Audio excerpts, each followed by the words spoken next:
Revisiting every விஜயனா film before Jana Nayagan part 20 நிலாவேவா. செல்வாக்கு அப்புறம் டைரக்டர் ஏ வெங்கடேஷோட விஜயனா திரும்ப பண்ற படம். இந்த படத்துல தான் ஃபர்ஸ்ட் டைம் விஜயனா ஒரு மீனவனா நடிக்கிறார். இதை நான் எதுக்கு சொல்றேன்னா, நான் ரொம்ப நாளைக்கு விஜயனா வந்து ஃபிஷர்மேனா ஃபர்ஸ்ட் நடிச்ச படம் சூரான் தான் நினைச்சிட்டு இருந்தேன். இந்த படத்தை விஜயனாவோட சொந்த பேனரும் கேடி குஞ்சுமோன், அவர் அந்த டைம்ல பெரிய ப்ரொடியூசர், அவங்க 2 பேரும் சேர்ந்து இந்த படத்தை ப்ரொடியூஸ் பண்றாங்க. இந்த படத்துல லவ் டுடே படத்தோட ஹீரோயின் திரும்ப விஜயனாவோட பேர் பண்றாங்க. அண்ட் இந்த படத்துல ரொம்ப நாள் கழிச்சு சங்கவி ஒரு நல்ல ரோல்ல நடிக்கிறாங்க. இந்த படத்துக்கு வித்யாசாகர் தான் மியூசிக். இதுல விஜயனா 2 பாட்டு பாடிருப்பாரு. ரெண்டுமே கம்ப்ளீட்டா கான்ட்ராஸ்டா இருக்கும். சூப்பரா பாடிருப்பாரு.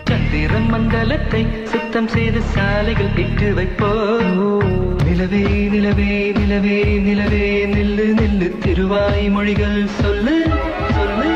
அண்ட் இந்த படத்தில் நீ காற்று நான் மரம் அப்படின்னு ஒரு சாங், அதுதான் இந்த படத்தோட சோலே. அது ஒரு கிளாசிக் வித்யாசாகர் மெலடி. நீ காற்று நான் மரம் என்ன சொன்னாலும் இந்த படத்தோட கதை என்னன்னா, ரிலீஜன்னால ஊரே அடிச்சுக்கிட்டு பிரியக்கூடாது அப்படிங்கிறதுக்காக தன்னோட காதலியே தியாகம் பண்ற ஒரு ஹீரோ பத்தின